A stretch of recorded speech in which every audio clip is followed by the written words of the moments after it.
आज का प्रोग्राम जो है वो अपोजिशन ने जो तरीके अदम एतमाद जो कि तहरीक कौमी असम्बली में जमा करा दी है उसके बारे में है। अपोजिशन ये समझती है कि उसके पास जो नंबर्स हैं हुकूमत को हटाने के लिए वो पूरे हैं, जबकि हुकूमत ये दावा कर रही है कि नहीं, हमारे पास हमारे मेंबरान जो हैं वो पूरे के पूरे हमारे साथ स्टैंड करते हैं, अलाइज जो हैं वो भी हमारे साथ हैं। जबकि अपोजिशन का दावा ये है कि हमने हुकूमत के अरकान को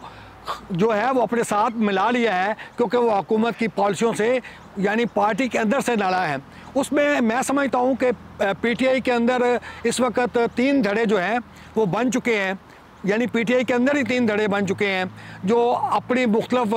बोलियां जो है बोल रहे हैं। तो इस वक्त जो इमरान खान है उसको ये सोचना पड़ेगा, उसको ये देखना पड़ेगा कि क्या वजह है कि मेरी अपनी पार्टी के लोग जो हैं वो मेरे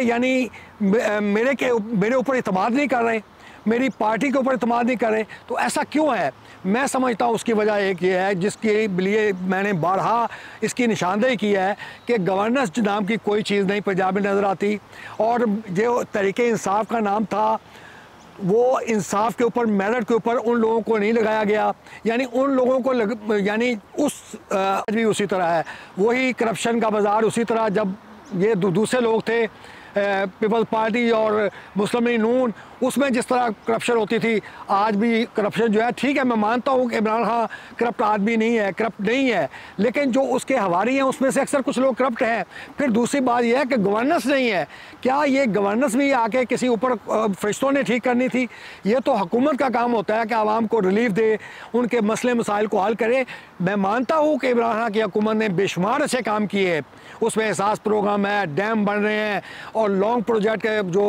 जो है वो उसके ऊपर भी काम हो रहा है और गरीबों के लिए भी काम हो रहा है। लेकिन असल में जो थाना कचहरी और ये जो पटवारी जो है ये उसी तरह हैं, वही पटवारीज़म उसी तरह एक्टिव है, वही जो पुलिस जो है वो उसी तरह रिश्वत बनाने में उसी तरह एक्टिव है, और बाकी अदारे भी जो है वो भी उसी तरह काम कर रहे हैं जिस तरह के पिछली हुकूमतों में काम करते थे। तो हमने इससे पहले जो व्लॉग किए हैं उसमें इन चीज़ों की बेशुमार दफ़ा निशानदेही की है, और देख लें आज उसका रिज़ल्ट जो है वो क्या है कि आज इमरान खान साहब, मैं मानता हूँ कि हुकूमत को, जैसे कि इमरान साहब कह रहे हैं कि हुकूमत को कोई ख़तरा नहीं, हो सकता है हुकूमत को कोई ख़तरा ना हो, लेकिन इस वक्त इमरान खान को जो जिनके पास जाना पड़ रहा है और उनके घरों में जाना पड़ रहा है, देख लें अब हालत ये आ गई है कि एक वक्त था कि इमरान खान साहब के पास आते थे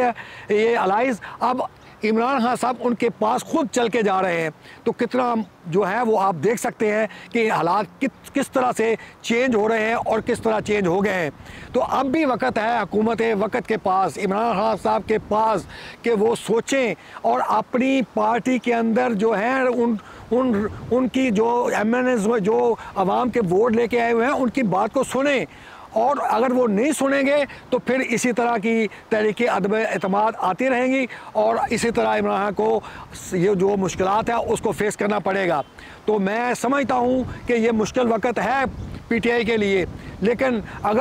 फिर भी अगर समझदारी के साथ अगर इन चीज़ों को हैंडल किया गया तो मेरा ख्याल है कि हुकूमत जो है, इमरान खान की जो पार्टी है वो इन क्राइसिस से निकल जाएगी। लेकिन खुदारा मैं बार बार हुकूमत से अपील कर रहा हूँ कि अपने आप को, अपनी पार्टी के लोगों को उनकी सुने, उनके मसले मसाइल को हल करने की कोशिश करें, अदारों को मजबूत करें जिसका आप वादा करके आए थे। मैं मानता हूँ कि आपने बहुत अच्छे काम किए हैं, लेकिन अदारे जो हैं वो मजबूत नहीं हुए, अदारे उसी तरह जो है वो उसी तरह काम कर रहे हैं जिस तरह के पिछले हुकूमतों में काम करते। और मैं समझता हूँ कि ये जिस तरह से ये चोर डाकू और मैं समझता हूँ जिन्होंने मुल्क को लूटा है वो देखे किस तरह यकजान हो गए हैं, वो यकजान होके इकट्ठे होके जनाब इनको हुकूमत को चारों तरफ से घेर रहे हैं। लेकिन मैं समझता हूँ कि अब भी वक्त है हुकूमत के लिए होश के नाखून ले और वक्त के ऊपर सही फैसले करे। अगर वो हुकूमत सही फैसले करेगी